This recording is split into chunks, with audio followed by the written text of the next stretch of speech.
میرے آقا مصطفیٰ کریم رؤوف الرحیم صلی اللہ علیہ وسلم فرماتے ہیں ماہ رمضان کو سارے مہینوں پر ایسی فضیلت ہے جیسے مجھ محمد کو تمام مخلوق پر فضیلت حاصل ہے۔ میرے آقا فرماتے ہیں ماہ رمضان شریف میں اگر تم ایک نیکی کرتے ہو تو اللہ تمہیں 70 کا ثواب عطا کرتا ہے، اور تمہارا خلوص بڑھ جاتا ہے تو اللہ تمہیں ایک نیکی کا 1000 عطا کرتا ہے، اخلاص اور بڑھتا ہے تو اللہ ایک نیکی پر تمہیں بے حساب ثواب عطا کرتا ہے، اس کا کوئی حساب ہی نہیں ہوتا۔ آقا کریم رؤوف الرحیم صلی اللہ علیہ وسلم فرماتے ہیں یہ ماہ رمضان کیا ہے؟ اللہ کے محبوب مصطفیٰ کریم صلی اللہ علیہ وآلہ وسلم ماہ رمضان شریف کے روزوں کی اہمیت بیان کرتے ہوئے فرماتے ہیں کہ ماہ رمضان شریف کا ایک روزہ اگر کوئی چھوڑ دے اور پھر ساری زندگی اس کے بدلے میں روزہ رکھے تو ساری زندگی کے روزے اس ایک ماہ رمضان کے روزے کے برابر نہیں ہو سکتے۔ یہ ماہ رمضان شریف کے روزے کو فضیلت حاصل ہے، اور اللہ کے حبیب صلی اللہ علیہ وسلم فرماتے ہیں جو ماہ رمضان شریف میں عبادت کر کے اپنی بخشش نہیں کروا سکتا، اپنی مغفرت نہیں کروا سکتا، پھر اس کو کبھی موقع نہیں ملتا کہ وہ اپنی مغفرت کا سامان کرے۔ آقا کریم صلی اللہ علیہ وآلہ وسلم فرماتے ہیں کہ سال بھر تک ماہ رمضان شریف کے لیے جنت کو آراستہ کیا جاتا ہے، جنت کو سجایا جاتا ہے، جنت کو سنوارا جاتا ہے، اور آقا کریم صلی اللہ علیہ وسلم فرماتے ہیں بڑی بڑی آنکھ والی حوریں اللہ کی بارگاہ میں عرض کرتی ہے میرے کریم ہمیں ان کی دلہن بنانا جو ماہ رمضان شریف میں تیری عبادت کرتے ہیں، ہمیں ان کے نکاح میں دینا جو ماہ رمضان شریف کی راتوں کو جگ کر کے تجھے منانے کی کوشش کرتے ہیں۔ آقا کریم صلی اللہ علیہ وسلم فرماتے ہیں اگر کوئی بندہ ماہ رمضان میں زنا سے بچے، شراب سے بچے، جھوٹ سے بچے، کسی کو تہمت لگانے سے بچے، اور ماہ رمضان شریف کا احترام کرتے ہوئے گناہوں سے بچے، تو اللہ تبارک و تعالی ہر رات کے بدلے، رمضان شریف کی ہر رات کے بدلے 100 حوروں کے ساتھ اس کا نکاح فرمائے گا۔ یعنی 30 راتیں ہیں تو 100 حوروں کے ساتھ اس کا نکاح ہوگا۔ اور آقا کریم صلی اللہ علیہ وسلم فرماتے ہیں ماہ رمضان شریف کا احترام جو کرے اور احترام ماہ رمضان میں جو لغویات اور خرافات کو ترک کر دے، جو گناہوں کو چھوڑ دے، زنا کو، شراب کو، جھوٹ کو، بہتان تراشی کو چھوڑ دے، آقا فرماتے ہیں اس رمضان شریف کا احترام کرنے والے کے لیے اللہ نے جنت میں ایک ایسا محل بنایا ہے۔ اس محل کا حال یہ ہے کہ دنیا کے سارے اولین اور آخرین یعنی آدم سے لے کر آخری آنے والے تک انسان تک اگر سارے اس محل کے اندر داخل ہو جائے تو بھی اس محل کی اتنی ہی جگہ وہ لیں گے جتنی کی بکرے کی ران آپ کسی مکان کے اندر رکھتے ہیں، تو بکرے کی ران کتنی جگہ گھیرتی ہے، بس تمام اولین اور آخرین اس محل کے اندر اتنی ہی جگہ گھیریں گے، یعنی وہ محل اتنا بڑا اللہ نے بنایا ہے، اور وہ محل صرف ان کے لیے ہے جو ماہ رمضان کے احترام میں گناہوں کو ترک کر دیتے ہیں، گناہوں کو چھوڑ دیتے ہیں۔ میرے آقا صلی اللہ علیہ وسلم کے پیارے دیوانوں، لیکن افسوس ہم اور دنوں کی طرح ماہ رمضان شریف کی راتوں کو ضائع کر دیتے۔ تاجروں کا سیزن آتا ہے تو تاجر پہلے سے تیاری کرتے ہیں کہ اس سیزن کے اندر میں نے مالدار بننا ہے، اتنا مال میں نے کمانا ہے کہ پھر میں نے سارے سال گھر میں بیٹھ کر کے کھانا ہے۔ ٹیلر لوگ تیاری کرتے ہیں عید کے موقع پہ اتنی محنت کریں گے رات دن کہ سال بھر اگر کوئی کسٹمر نہ بھی آئے تو وہ گھر بیٹھ کے آرام سے کھا سکے۔ کپڑے والے سوچتے ہیں کہ سیزن آئے گا، جو بھی سیزن ان کا آتا ہے اتنا کمائیں گے کہ سال بھر بیٹھ کے کھائیں گے۔ لوگوں جیسے کپڑوں کا سیزن آتا ہے، ٹیلروں کا سیزن آتا ہے، پھلوں کا سیزن آتا ہے، ایک سیزن نیکیوں کا بھی آتا ہے، ایک سیزن مغفرت کا بھی آتا ہے، ایک سیزن جنتی بننے کا بھی آتا ہے، ایک سیزن اللہ کو راضی کرنے کا بھی آتا ہے۔ ارے یہ کیا کم ہے، میرے رسول سچے نبی صادق و مصدوق نبی نے فرمایا ماہ رمضان کی ہر رات اللہ پہلے آسمان پہ تجلی کرتا ہے اور اللہ اپنے بندے سے پکار پکار کر غروب آفتاب سے لے کر صبح صادق طلوع ہونے تک کہتا ہے میرے بندے اگر تو گنہگار ہے تو مجھ سے معافی طلب کرتا کہ میں تیری مغفرت کر دوں، میں تجھے جنت کا پروانہ عطا کر دوں، اگر تو غریب ہے تو مجھ سے دولت مانگتا کہ میں تجھے دولت عطا کر دوں، اگر تو نعمت سے محروم ہے تو نعمت مانگتا کہ میں تجھے نعمت عطا کر دوں۔ یہی وجہ تو ہے حضرات صحابہ کرام جب رمضان شریف آتا تو وہ ایسے تیاریاں کرتے تھے جیسے ہم اپنے گھروں کی شادیوں کی تیاری کرتے ہیں۔ صحابہ اتنے مصروف ہو جاتے رمضان شریف کی تیاریوں میں، اور کیسی تیاری کرتے؟ ہم بھی رمضان شریف کی تیاری کرتے ہیں۔ ہماری تیاری کیا ہے؟ سحری میں تری کے مسالے کو چاہیے، سحری کے اندر یہ چاہیے، سحری میں وہ چاہیے، افطار میں یہ چاہیے، افطار میں وہ چاہیے۔ مجھے اس سے کوئی جو ہے وہ شکوہ نہیں، میرے آقا نے اس سے منع نہیں کیا۔ حضور فرماتے ہیں کہ رمضان شریف میں گھر والوں کا دسترخوان وسیع کر دیا کرو، گھر والوں پہ زیادہ خرچ کیا کرو، اس لیے کہ جو گھر والوں پہ رمضان شریف میں خرچ کرتا ہے اللہ اس کو اپنی راہ میں خرچ کرنے کا ثواب عطا کرتا ہے۔ اور فاروق اعظم فرماتے ہیں جو رمضان شریف میں کشادگی کرے گھر والوں پر اللہ اسے جہاد میں خرچ کرنے کا ثواب عطا کرتا ہے۔ مجھے اس سے کوئی شکوہ نہیں، لیکن صحابہ کی تیاری کیا ہوتی تھی؟ جب رمضان شریف آتا صحابہ اپنے بستر کو باندھ دیا کرتے تھے۔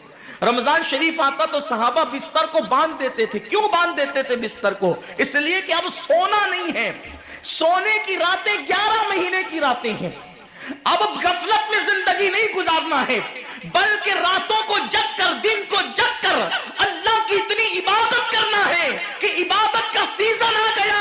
اس لیے کہ اللہ کے رسول فرماتے ہیں جس نے رمضان شریف پایا اور عبادت کر کے اللہ کو راضی نہیں کر لیا ایسا بندہ ہمیشہ اللہ کی رحمت سے دور کر دیا جائے۔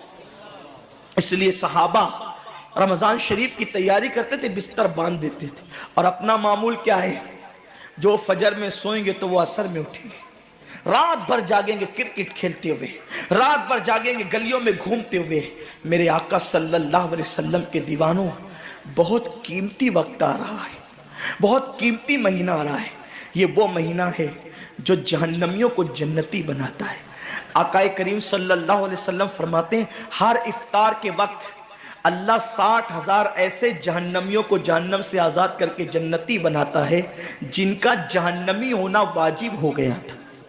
اور ایک مقام پہ فرماتے ہیں 5 لاکھ جہنمیوں کو ہر افطار کے وقت جہنم سے آزاد کیا جاتا ہے۔ اور اسی پہ بس نہیں، حضور فرماتے ہیں جب شب جمعہ آتی ہے ماہ رمضان کی، جمعرات کا سورج غروب ہوتا ہے، تو جمعہ کا سورج غروب ہونے سے پہلے پہلے تک ہر سیکنڈ میں 5 لاکھ جہنمیوں کو جہنم سے آزاد کیا جاتا ہے۔ اور جب جمعہ کا آخری وقت آتا ہے، آخری ساعت آتی ہے، میرے کریم آقا فرماتے ہیں جمعرات کا سورج غروب ہونے سے لے کر جمعہ کا سورج غروب ہونے تک ہر لمحے میں جو 5 لاکھ کو آزاد کیا گیا تھا، اب آخری سیکنڈ میں جو غروب کا وقت ہوتا ہے جتنے آزاد کیے گئے تھے اتنوں کی تعداد کے برابر اس آخری ساعت کے اندر اللہ اپنے جہنمی بندوں کو جہنم سے آزاد کر دیتا ہے۔ کتنا قیمتی وقت ہوتا ہے، افطار کا وقت کتنا قیمتی ہے، سحری کا وقت کتنا قیمتی ہے، لیکن اس وقت بھی ہم کہاں لگے ہوتے۔ اب تو لوگوں نے ٹی وی چینلوں پر پروگرامات شروع کر دیے، دینی پروگرامات۔ مجھے دینی پروگرامات اگر ٹی وی پہ نشر ہوتے ہیں تو اس سے کوئی اختلاف نہیں ہے، لیکن آپ سے یہ عرض کرنا چاہتا ہوں کہ دین سیکھنے کا بھی کوئی وقت ہوتا ہے۔ اگر آپ سحری کے قیمتی لمحات میں ٹی وی کا منہ پکڑ کر بیٹھے ہیں تو آپ دعا کب کریں گے؟ افطار کے وقت آپ واٹس ایپ پر لگے ہیں تو اللہ سے مانگیں گے کب؟ ساری زندگی سسکیاں لے رہے ہو، ساری زندگی تڑپ رہے ہو، اور جب مانگنے کا وقت آتا ہے، مصیبتوں سے نجات طلب کرنے کا وقت آتا ہے، ہم کہاں ٹائم ضائع کرتے ہیں۔ حضرت سیدہ ام ہانی رضی اللہ تعالیٰ عنہ فرماتی ہیں کہ میں نے اپنے کریم آقا صلی اللہ علیہ وسلم سے سنا، اللہ کے رسول صلی اللہ علیہ وسلم نے فرمایا اس وقت تک میری امت ذلیل نہیں ہوگی، اس وقت تک میری امت رسوا نہیں ہوگی جب تک وہ ماہ رمضان کا احترام کرتی رہے گی،